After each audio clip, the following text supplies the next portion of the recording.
seek any spiritual help. I remember a time that Nikki Cruz group came into my neighborhood, and it's called Truce. They would come and do drive-bys in my neighborhood. They would do like worship, and then they would preach a word and go to another corner and do the same thing. And I came after this group to try to bring them down, this group. And they were young kids. They were like 18, 17, 16, 20. I mean, so I said, how dare they play this junk, this filthy music in my neighborhood, today we call worship. This filthy music in my neighborhood. I'm going to go after them. I'm going to destroy these kids. So when I went up to where they were at, there was a wall of fire around them. I couldn't penetrate and touch them. And there was something pushing me back. Every time I tried to throw demonic forces against them, there was something that would just push me back. And I was able to touch these kids. And I said, there was something here. It's not right. Something is not falling into place.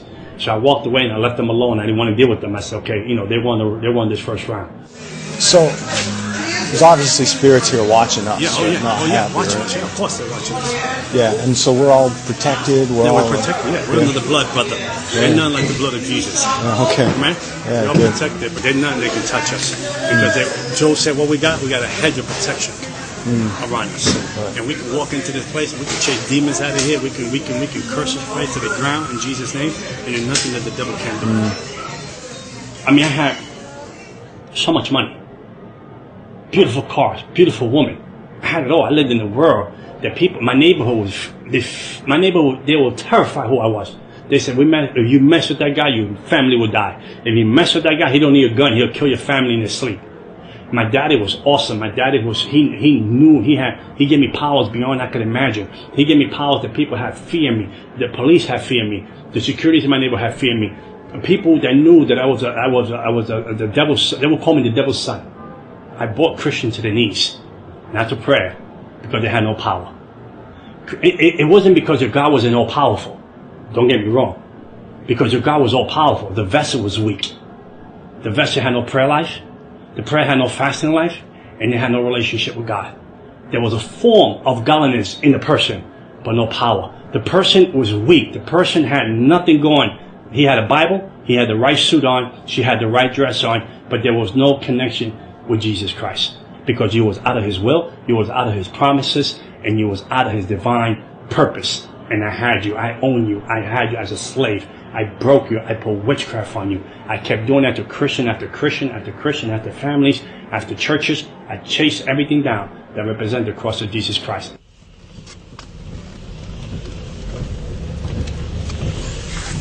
Very demonic place. So that place has an effect on the whole neighborhood, you're saying? Oh yeah, of course. Oh, that just had this whole region on lockdown. That's the devil's throne. We just went into the devil's throne. That throne business is the 80s.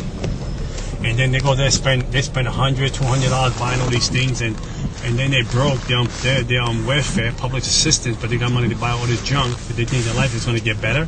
They think that their life is going to improve. They think that they're going to make progress in life. They think that they're going to break generational curses. They think they're going to break, vex spells, voodoo. They think they're going to break all that. And basically, God said, "I do it for you for free.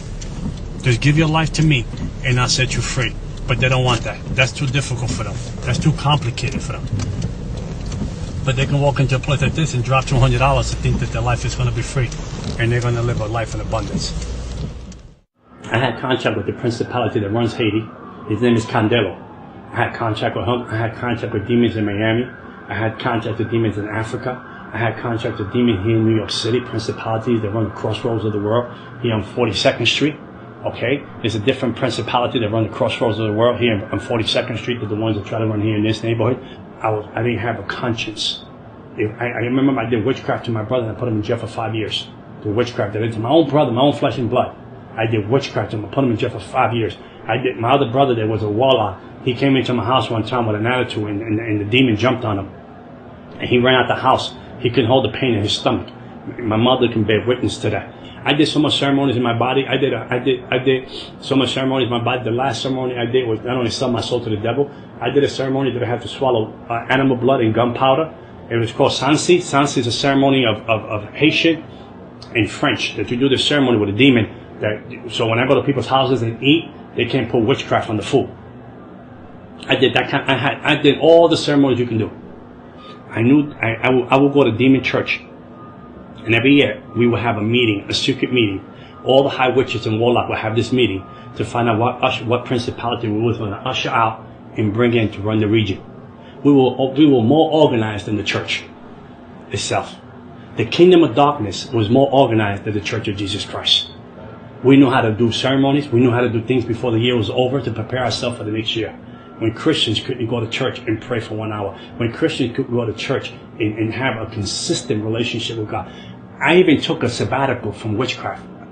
And the devil punishment took my eyesight for 1 year. I was completely blind for 1 year. Registered with the Commission of the Blind. I was completely blind. They was training me to use an eye-seeing dog. And they was training me to use one of these sticks that you use that you walk the streets with. My mother took care of me for 1 year. My eyes went black. And a mist of gray went over my eyes. I was completely blind. And when I gave my life back to the devil, after 7 surgeries, the devil gave me back my eyesight. And I could see again. And that was my punishment for taking 1 year off. I wanted to take off. The devil said, you want 1 year off? I'll give it to you. He took my eyesight. And that's the world I lived in. If you mess with the devil, he'll kill you, he'll kill your family. It was a fear that will grip you beyond measure, that you could not leave this religion. You could not leave Santeria, you could not leave Palamanyumbe, and you could not leave spiritualism. The doctors could not explain how I lost my eyesight. Meanwhile, Christians, and I was like, what Christians do bad, and Christians sometimes miss the mark, and the only thing that shows up in their house is grace and mercy. When you show up with the devil and you do something the devil don't like, he kills someone, he kill your family member. And I remember the devil warned this lady. She said, you can't be with that person no more. And she didn't care because she was in love with the person. The devil demon possessed a homeless guy in the street. He took a hammer, hit her 17 times over her head, and killed her. One day I was sitting home and it was amazing. I came from a nightclub the night before. I was sitting home watching a show called Jerry Springer. I know, the crazy show. People beat each other up. I get joy out of that. I was getting joy out of that, laughing. For the first time I heard a voice say to me, son, I am coming soon. What are you going to do with your life? Or audible voice shot from across the room.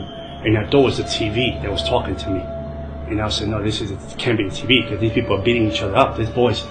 I knew the voice of the devil. I would sit with the devil like I'm sitting with you today. And he would come into human form. He will come in the room. He'll come in sometime. The presence of him will come into the room. The atmosphere changes. And I know he would sit with me and he would talk into my conscience and we would talk back and talk all night long. I knew that too. I knew it like you knew the back of your hand. I knew every demon, every principality that ran the region. Ran everything in America, everything in Canada, everything that ran. I knew every principality that ran, every occult, Wicca, New Age, Buddhism, Islam, Santeria, spiritualism. I knew every principality that ran. I had a contract with every principality with them. I had straight A marks for every principality, every demon on the ground. The devil, Jezebel. I had new demons that I can't even tell you the name because you won't know who they are. I knew them all by name. And this voice was very different than any other voice. When I heard that voice come out of nowhere, it came out of the air, the voice. And I went into shock. And then I saw a vision from the other side of the apartment that the sky was on fire and people underneath. I saw people running for cover, but there was no cover where to hide. And I said, why would I see that vision? So I shook it off. But I remember I went to sleep, and like a deep sleep. Like someone put anesthesia, and I went to sleep. I ended up in a train full of people. I couldn't believe it. I was in a train full of people. And this train was going faster than you can ever imagine. I'd never been on something this fast on earth. And it went into hell. And Jesus Christ took me to hell. And when I got to hell, the doors opened. I mean, there was a slam in the doors. There was an unspeakable echo. The doors opened. And there was heat that came out of nowhere. That I felt like you were going to suffocate, the heat that came out. And I got out the train. And the people in the train, they had no faces. But you could see the fear on the people on the train. You could feel the fear, the impact of the fear that they were going to a place that they were never going to return. And the place was packed. And then I tried, I said, I can't die here. I said, I can't die. This is not for me. I wasn't born to be in this place. And I was saying this to myself. I was not born to be here. So I tried to find like a tunnel in hell. And I was walking to the tunnel. I was trying to run to the tunnels in hell, try to find a door. Maybe a window. Maybe there was a gap somewhere that I can come out and come back to reality. But there was no gap. And I remember as the more I went into the tunnels, the more the fear gripped me. The more the suffering. I heard suffering darkness drapes over you. This fear drapes over, like you're wearing a garment. This fear drapes over you. It's something you can't even control. You have no control over. It's something like it grabs you. That it don't let you go. I couldn't see the hand in front of my face, but I hear the wailing. I hear wailing. Like, you ever hear like a kid wail and an animal wail at the same time? Like, it's like that kind of wailing. It's undescribable, and it was a heat and a smell that was like if you was like in the sewers of the gutters of New York City. But I mean, but crazier than that. And then as I came to a part of the tunnel, the devil showed up. He said, I was your daddy. He spoke to me the amount of time. I was your daddy. I gave you everything you needed. I took care of you. I blessed you. I protected you. I killed people for you. I did everything. I gave you powers. I gave you a name in the kingdom of darkness. I gave you a name. When people came against you, I destroyed them because I knew that you were going to be the vessels I was going to use to move my kingdom on the earth. And now you want to leave me? Now you want to betray me in demonic tongues? And I'm talking to him back in demonic tongues and telling him, no, I'm not leaving. I'm just confused. I don't know what's going on. And he said, no, I know what you're going to do. You're going to leave me and you're going to expose my religion. You're going to expose who I am and how I operate in the spirit realm. Because I taught you things that I never taught no one else. I show you things. I trusted you with the things that I needed you to know so you can further my kingdom. Because I wanted to use you in a greater measure way. And the confused, he went to grab me. As he went to grab me to destroy me, the cross of Jesus Christ appeared in hell. I didn't understand how a 3-foot cross appeared in hell when I was wearing the blue shorts and a t-shirt. And I put it on him. And when I put it on him, the devil melted like he was an infant. Like an infant, he melted and fell on the floor, like no powers. So I took that opportunity and I ran back and I ran deeper into the gates. I ran deeper into the tunnels of hell, hoping that there was a door. My hope was it was a hope and no hope at all. There was no place to say, I'm coming out of here. This is it. This is the end. I had a fear that gripped me that I was undescribable. I never felt a fear like that. I never felt a despair. It was the opposite of what heaven is. It was opposite of joy. It was opposite of gladness. It was opposite of peace. It was opposite of light from darkness. It was a place of torment, a place of, if I'm here, my family don't know I'm here. My daughter don't know I'm here. How would they find me? How would they look for me? So as I went deep into the tunnel of hell, hoping that there was a door, a window, a crack somewhere that I can get out, the devil showed up again, and now we'll destroy you. So what I did was to tell him in the demonic language, I got these marks. These are my contract to protect me, to destroy you. He said, fool, I gave you those marks. Those are my marks that I own you. I own you. No one owns you. I do.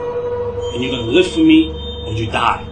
And when he went to grab me the second time around, I said, it's finished. I said, this is it. He went to grab me the second time around. The cross of Jesus Christ appeared in hell. There's no greater love than the cross that would comfort a sinner like me in hell.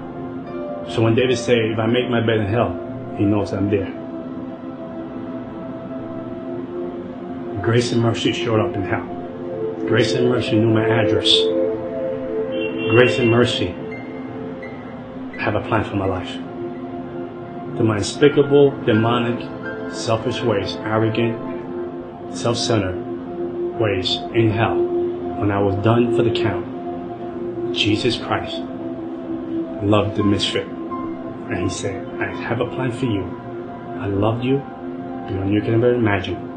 And he showed up in hell. And when I woke up, then my spirit came back into my body. I woke up and I bent my knee to Jesus Christ. I had $100,000 witchcraft stuff in my house. I threw witchcraft away. I threw religion away. I threw everything that had to do with darkness away. The people from Haiti, the people from Cuba, the people from Miami and New York said we have to kill him because he knows too much. We have to destroy him. We have to kill him because he knows too much. He's not one of us anymore. And they came for the kill. They did their best. They came for the kill. I would sleep during the day. It was day and night when the demons show up and tormented me for 30 days. They tormented me for 30 days. They would grab me by my throat, pick me off my bed. The room would go cold. I would lay in my bed. I felt another person lay next to me, ice cold, another person. I would look like this and I can feel the presence of that person. It was the devil himself right in my bed. for 30 days, on and off, tormenting, torture, try to steal my mind, try to rip my soul out of my body, try to rip my spirit out of my body. I would tremble at night like never trembled before, 30 days, and I would cry out. I didn't know how to pray. I said, Jesus, Jesus, Jesus. Didn't know how to pray. I said, maybe I pray like my sister prays. I heard her in church, she prayed this way. I heard that person pray this way.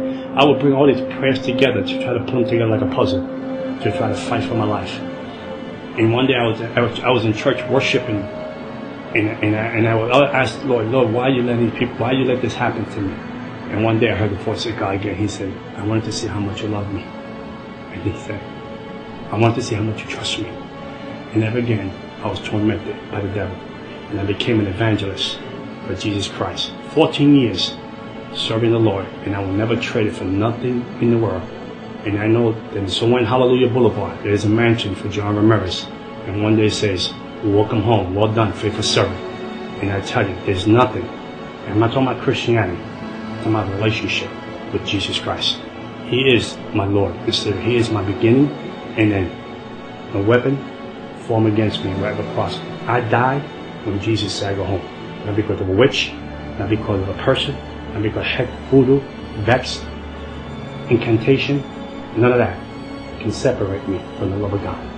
$100,000 of witchcraft, selling my soul. Marks here, marks here, marks here. But the biggest mark is here. Is the love that I have of the cross. And nothing like the cross of Jesus Christ. And I tell you this, and I end with this. I was cursed, I became blessed, because the one that was blessed became cursed for me. And I switched daddies. And my daddy sits in the universe. And he loved me beyond I could imagine. And that love now I can give to my daughter. And my daughter today, she's a born-again Christian, graduate from college, psychology major. And I know that God's going to use her in a greater way. Because the baton that I have, I will pass to her. The right baton this time.